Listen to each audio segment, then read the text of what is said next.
Assalamualaikum warahmatullahi wabarakatuh. Perkenalkan, nama saya Afif Gadisa dan saya dari kelas 12 MIPA 3 dan saya prestasi 1. Dan kali ini saya akan menerangkan mengenai meiosis.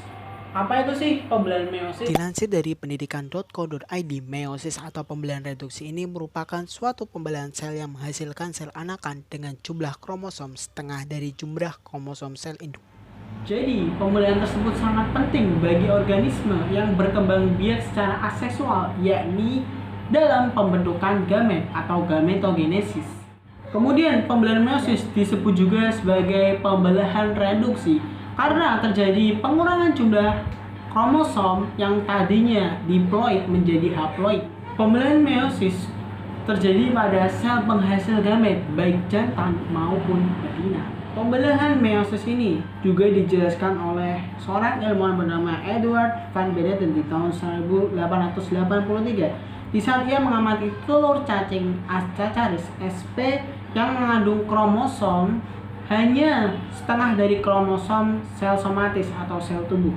Adapun tujuan daripada pembelahan meiosis yang pertama yakni menghasilkan gamet, yang kedua mengurangi setengah jumlah dari kromosom, yang ketiga meningkatkan variabilitas genetik pada gamet. Adapun ciri-ciri daripada pembelahan meiosis ini yang pertama yakni terjadi di sel kelamin, jumlah sel anakannya itu adalah 4. Yang ketiga jumlah kromosom itu setengah hidupnya. Yang keempat pembelahan tersebut terjadi selama 2 kali. Yang kelima membutuhkan waktu yang lebih lama apabila dibandingkan pembelahan mitosis. Serta yang terakhir adalah mempunyai proses yang lebih kompleks dalam pembelahannya. Kali ini kita akan membahas tahapan dari meiosis.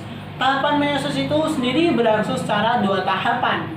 Yang pertama dikenal dengan istilah meiosis 1, serta yang kedua ialah meiosis 2. Adapun untuk tahapan meiosis 1 juga terdiri dari 4 tahap. Yang pertama ada profase 1, yang kedua ada metafase 1, yang ketiga ada anafase 1, serta yang terakhir adalah telofase 1.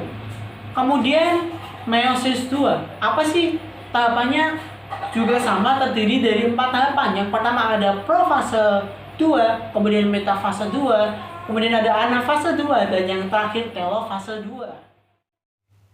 Ini merupakan tahapan dari meiosis yang terbagi menjadi meiosis 1 serta meiosis 2. Pada tahapan meiosis 1, yang pertama terjadi ialah tahap profase 1, di mana pada tahap profase ini juga terdapat beberapa tahap.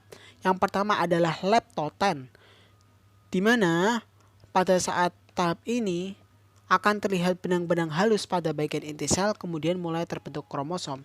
Selanjutnya dilanjutkan dengan tahap psikoten, di mana pada tahapan ini terjadi pembentukan kembaran kromosom atau yang disebut dengan geminus.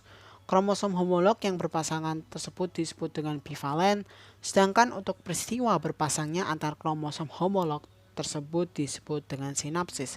Selanjutnya ada tahap pakiten. Pada tahap ini geminus atau kembaran kromosom terbentuk secara sempurna. Dilanjutkan oleh diplonema atau diploten. Pada tahap ini kromosom membelah membujur sehingga tiap-tiap kelompok sinapsis ini terbentuk 4 kromatid serta letaknya itu saling menjauh. Akan tetapi pada titik-titik tertentu masih terdapat suatu hubungan yang disebut dengan kiasma. Adanya kiasma itu akan memungkinkan terjadinya pindah silang atau crossing over. Kemudian pasangan kromosom homolog ini memisahkan diri. Dilanjutkan tahapan kelima pada fase profase 1 ini terjadi suatu perpindahan kiasma, yakni bergeser ke ujung kromosom. Tiap kromatid anggota tetra tersebut semakin pendek, menebal, dan juga bergerak ke arah bidang ekuator sel. Nukleolus serta membran nukleus itu menghilang. Mikrotubulus atau benang spindel yang keluar dari sentrum itu semakin memanjang serta juga menempel pada kinetokor. Tahapan meiosis 1 selanjutnya ini metafase 1, di mana pada tahap ini terjadi dinding inti serta nukleolus itu menghilang, kemudian terbentuk benang-benang spindel. Kromosom homolog tersebut bergerak ke bidang ekuator dengan sentromernya mengarah ke kutub. Kemudian dilanjutkan oleh tahap anafase 1. Pada tahap ini kromosom homolog tersebut berpisah kemudian bergerak ke kutub berlawanan tanpa pemisahan sentromer. Kemudian tahapan terakhir pada meiosis 1 yakni telofase 1. Di mana pada tahapan ini terjadi pertama retikulum endoplasma atau RE membentuk membran inti pada sekitar kelompok kromosom yang sudah sampai di kutub pembelahan. Kedua, membran inti serta anak inti kembali terbentuk. Kemudian membentuk membran plasma untuk memisahkan sel anakan. Kemudian juga terbentuk dua sel anakan yang haploid.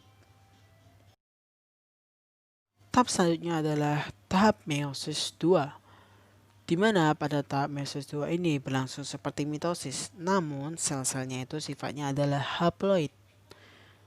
Kemudian urutan daripada tahapan meiosis 2 ini yang pertama ialah profase.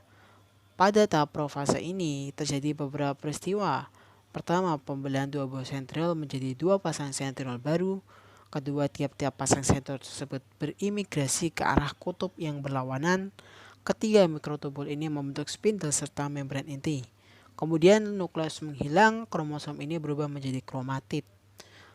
Tahap selanjutnya dalam meiosis 2 yakni metafase 2, di mana pada tahap ini terjadi peristiwa yakni spindle menghubungkan sentromer itu dengan kutub pembelahan, kemudian kromatid akan tertarik ke bidang ekuator.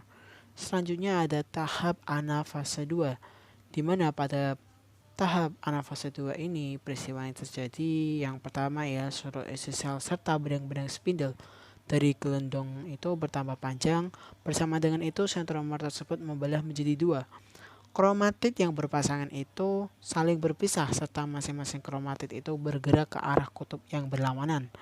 Tahapan yang terakhir dari meiosis 2 yakni telofase 2, di mana pada peristiwa dari tahap profase 2 ini diantaranya adalah benang-benang kromatid yang sudah sampai di kutub itu akan berubah menjadi benang-benang kromatin. Karioteka serta nukleus akan terbentuk kembali. Adapun contoh dari pembelahan ini yakni pada hewan dikenal adanya peristiwa meiosis dalam pembentukan gamet, yaitu oogenesis serta spermatogenesis. Sedangkan pada tumbuhan ini dikenal dengan istilah mikrosporogenesis dan makrosporogenesis atau megasporogenesis. Sekian yang dapat saya sampaikan, kurang lebihnya saya mohon maaf apabila terdapat kesalahan kata ataupun informasi yang kurang jelas. Saya Fikri Zadan pamit undur diri. Wassalamualaikum warahmatullahi wabarakatuh.